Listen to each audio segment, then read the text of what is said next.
Okey, Assalamualaikum warahmatullahi wabarakatuh. Hari ni cikgu nak kongsi tentang kajian literature. Okey. Kajian literature ni adalah merupakan kajian yang telah dilaksanakan oleh pihak lain. Pastikan awak memperolehi kajian literature yang terkini. Sebaiknya 5 tahun yang ke belakang lah. Okey. Pastikan awak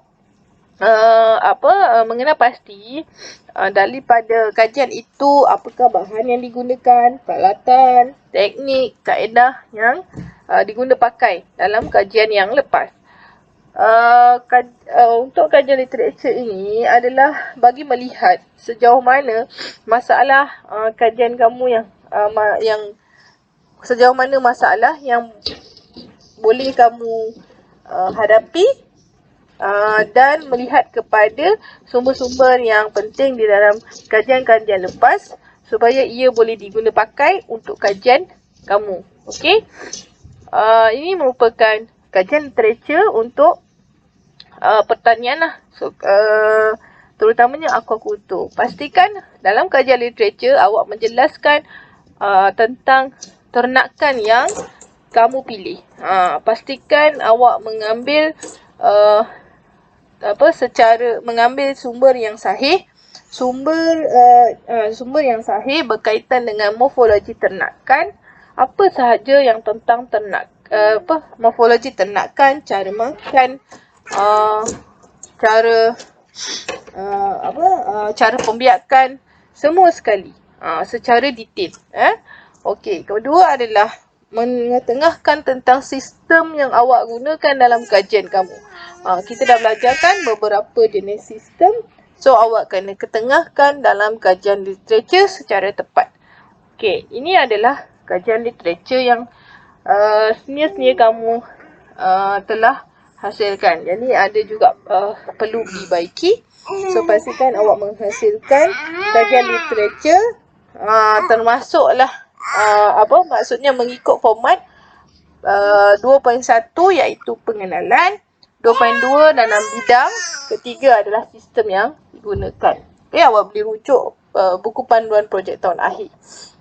Okey, kajian literature ni perlu menghargai penulis dan pengkaji. Pastikan disenaraikan mengikut tahun, buku atau nama.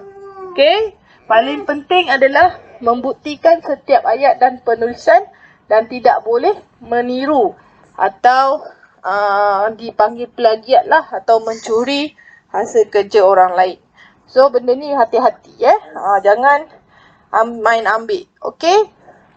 Saya ingin berkongsi sedikit tentang penulisan Encik Chua Kimani daripada Universiti Malaysia Sarawak berkaitan dengan bagaimana kita nak menulis daripada sumber yang kita perolehi, kita nak menulis dalam projek tahun akhir. Okey, satu cara kamu menggunakan parafrasa. Apa itu parafrasa? Kamu tidak boleh menyalin semua kenyataan dalam sumber tanpa mengubahnya. Kalau awak nak guna juga, awak kena guna petikan terus. Maksudnya awak ambil, tapi ada had lah. Tak boleh ambil terus ayat bulat-bulat daripada projek orang lain. Okey, salah satu kaedah penulisan daripada sumber adalah menggunakan parafrasa. Parafrasa ni merupakan awak kena menukar ayat tetapi mengekalkan maksud. Maksudnya, ayat tersebut telah ditulis oleh penulis lain tetapi awak menukar ayat yang ditulis itu kepada ayat awak sendiri yang awak fahami. Tetapi maksudnya tak boleh menyimpang jauh lah. Maksudnya kena sama. Okey, kedua adalah menggunakan petikan terus. Ada syarat-syarat dalam petikan terus. Kamu tidak boleh menggunakan menggunakan sumber penulisan orang lain sewenang-wenangnya. Maksud satu perenggan, dua perenggan ambil terus. Tak boleh. Dia mesti ada syarat. Syaratnya adalah menggunakan pembuka kata dan penutup kata ni dan tidak boleh melebihi 40 perkataan. Pastikan kamu meraihkan penulis dan muka surat. Di manakah kamu memperolehi kata penulis tersebut. Okey? Tapi ada had lah. Tak boleh main ambil saja semua penulisan orang dan kamu akan dianggap plagiat. Okey, ketiga adalah menggunakan citation. Apa itu citation? Citation ini digunakan dalam sebarang penulisan ilmiah atau akademik dan digunakan untuk memberitahu pembaca tentang rujukan asal pernyataan yang ditulis. Maksudnya, daripada pernyataan itu diperolehi daripada mana. Awak perlu tulislah. Macam contoh di sebelah ni, pernyataan ini disepakati oleh dua orang penulis, adalah daripada dua sumber. So kamu kena tulis begini. So dia ayat tersebut mempunyai petikan yang sama atau maksud yang sama, telah diperolehi daripada dua sumber. Jadi kena tulis begini. Di hujungnya mesti nama penulis dan tahun. Okey. Citation ni ada dua cara. Satu, kamu mengutamakan penulis, yang mana perkataannya contoh merujuk daripada sumber Adam 2010, so bla bla bla bla. Ada juga citation menggunakan cara info atau fakta yang diutamakan. Maksud fakta di hadapan, penulis di belakang.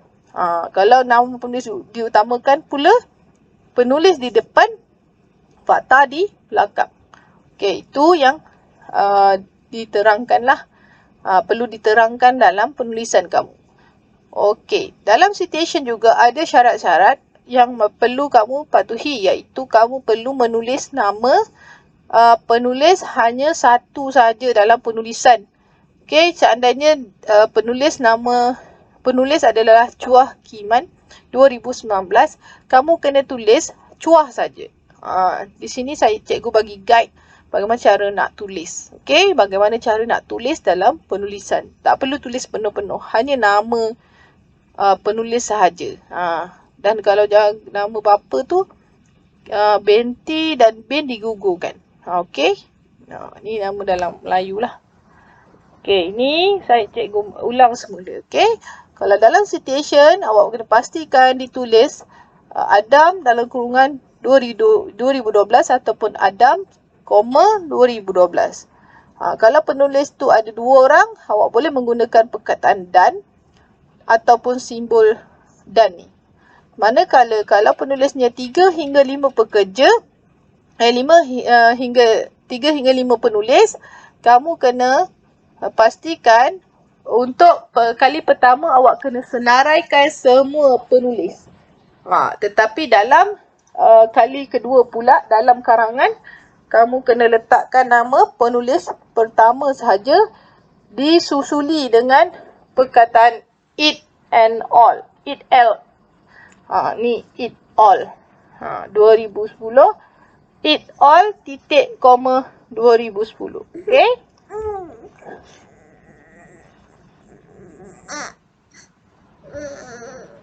Okay, ni contoh kalau kita menggunakan penulis lebih daripada 3 hingga 5 orang. Okay? Kamu boleh tengok kat slide ni. Okay. Okay, kemudian cikgu nak kongsikan. Macam tadi, awak akan mendapatkan sumber. Okay. Cara tadi, apakah info-info yang boleh kita perolehi daripada sesuatu jurnal? Awak kena perhatikan. Okay, awak kena perhatikan info untuk jurnal dan sumber yang kamu perolehi. Kemudian, kamu kena menulislah jenis sumber jurnal tersebut di dalam rujukan. Cara menulisnya beginilah. Nama, tahun, tajuk jurnal tersebut dan researchnya daripada keluaran mana. Okey, yang ini diperolehi daripada, selalunya diperolehi daripada muka surat pertama jurnal di bahagian atas sekali. Okey.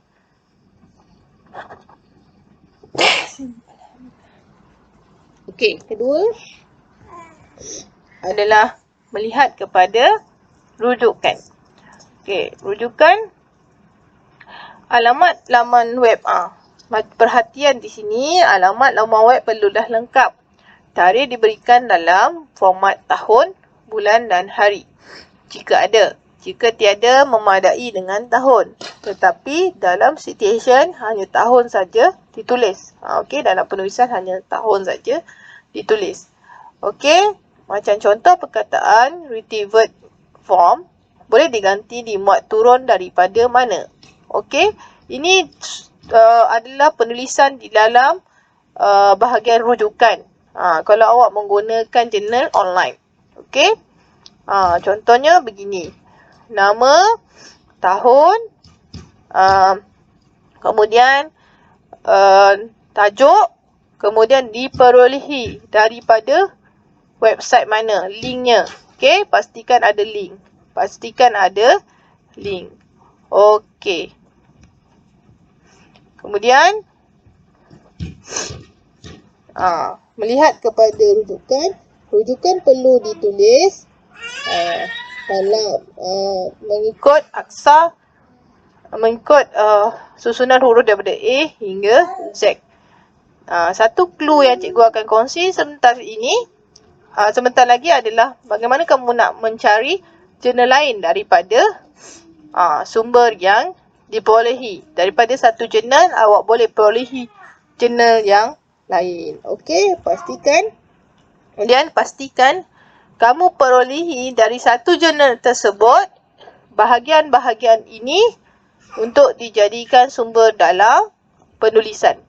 Kenal pasti abstrak, kenal pasti kesimpulan dan metodologi kajian lepas serta menggunakan kata kekunci dan last sekali adalah rujukan.